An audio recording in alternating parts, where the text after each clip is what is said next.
आप सभी शिक्षक साथियों को मेरा नमस्कार। साथियों, अंतर जनपदीय म्यूचुअल ट्रांसफ़र की प्रक्रिया जो है बाधित हो चुकी है और जो है कोर्ट के द्वारा भी यही कहा गया कि जो है मध्य सत्र में जो है अब ट्रांसफ़र नहीं होंगे। इससे जो है शिक्षकों को काफ़ी बड़ा झटका लगा है और जो कोर्ट के द्वारा जो है समझा था कि जो है कोर्ट जो है हमारे निर्णय को जो है हमारे पक्ष में देगा, लेकिन कोर्ट ने भी वही कहा है कि मध्य सत्र में ट्रांसफ़र नहीं हो सकते। तो आज की इस वीडियो में अंतर जनपदीय म्यूचुअल ट्रांसफ़र पे ही बात करने वाले हैं। तो यहाँ पर आप देख सकते हैं आज की हेडिंग, जो कि अटक गया शिक्षकों का इंटर डिस्ट्रिक्ट म्यूचुअल ट्रांसफ़र। जी हाँ, शिक्षकों का इंटर डिस्ट्रिक्ट ट्रांसफ़र जो एक प्रकार से जो है लटक गया है और अगले सत्र में हो भी पाएगा ये भी कन्फर्म नहीं हो पा रहा है, क्योंकि जो है चुनाव की प्रोसेस भी शुरू हो चुकी है और फिर से जो है शीतकालीन अवकाश तक यह प्रक्रिया पहुंच जाएगी। अब देखना होगा कि अब यह प्रक्रिया कैसे संपन्न हो पाती है। मई 2023 से प्रतीक्षा कर रहे हैं बेसिक शिक्षा परिषद के शिक्षक। पहले जून फिर जनवरी में आदेश जारी नहीं कर सका बेसिक शिक्षा परिषद। बेसिक शिक्षा परिषद सचिव के निर्देश पर इंटर डिस्ट्रिक्ट म्यूचुअल ट्रांसफ़र के लिए मई से पेयर बनाए 2400 शिक्षक मंचाई जिले में तैनाती प्रतीक्षा कर रहे हैं। तालमेल बनने के बाद यह स्थानांतरण नियमानुसार जून या जनवरी यानी ग्रीष्म अवकाश शीतकालीन अवकाश में होना था।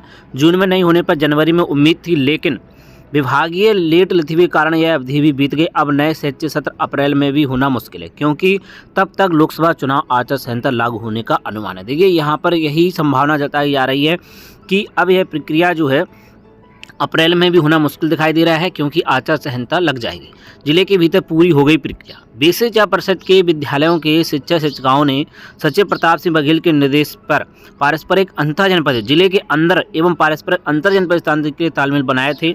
20,752 शिक्षिकाओं के स्थानांतरण तो कर दिए, यानी कि जिले के अंदर वाले, लेकिन अंतर जनपदीय स्थानांतरण नहीं किए गए। अंतर जनपदीय स्थानांतरण प्रक्रिया में शामिल नहीं किए जाने पर शिक्षिकाओं ने जो है हाई कोर्ट में याचिका लगाई, जिसे प्रक्रिया सम्मिलित करने के आदेश कोर्ट ने दिए।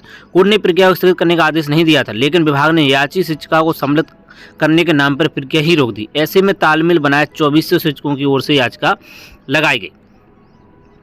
तो अब रास्ते का रोड़ा जो है कहाँ आ रहा है आप समझें। पेयर बनाए 20,752 शिक्षकों का अंतर जनपदीय पारस्परिक स्थानांतरण तो हो गया, लेकिन अंतर जनपदीय के लिए मई से 2400 शिक्षकों की प्रतीक्षा कोर्ट के आदेश पर और बढ़ गई। पहले जून में फिर जनवरी में है अंतर जनपदीय पारस्परिक स्थानांतरण होना था, लेकिन विभाग ऐसा नहीं कर सका। अब कोर्ट के आदेश पर मध्य सत्र में स्थानांतरण नहीं हुआ, तो एक प्रकार से जो है बड़ा झटका मिला और अब लोकसभा चुनाव की प्रोसेस जब तक शुरू हो जाएगी, फिर जो है अप्रैल में यह प्रक्रिया नहीं हो पाएगी। अब देखना होगा कि ये ग्रीष्मकालीन अवकाश में और साथ ही शीतकालीन अवकाश में यह प्रक्रिया संपन्न हो पाती है कि नहीं, क्योंकि अप्रैल में तो यह प्रोसेस अब नहीं होगी, क्योंकि जब तक लोकसभा चुनाव होने लगेंगे इसके बाद जो है मई जून में भी हो जाए ये बड़ी बात होगी। अब इन शिक्षकों का स्थानांतरण नए सत्र अप्रैल में हो सकेगा, लेकिन तब चुनाव आचार संहिता में यह प्रक्रिया अटक सकती है। इस प्रकार से देखा जाए तो जो है शिक्षकों का इसमें किसी प्रकार की कोई भी कमियां नहीं थी।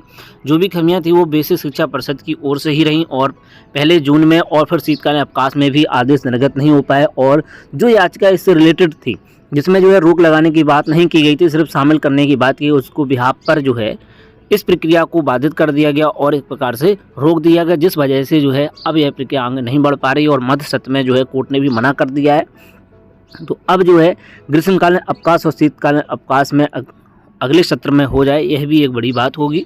फिलहाल उम्मीद है कि यह प्रक्रिया शीघ्र संपन्न हो और जो है शिक्षकों को जो है अपने नए जनपद में जाने का मौका मिल सके। तो और भी अन्य अपडेट के लिए जुड़े रहिएगा शिक्षा भाई यूट्यूब चैनल पर। तो साथियों, मिलते हैं किसी नेक्स्ट वीडियो में और नए अपडेट के साथ, नई जानकारी के साथ। जय हिंद।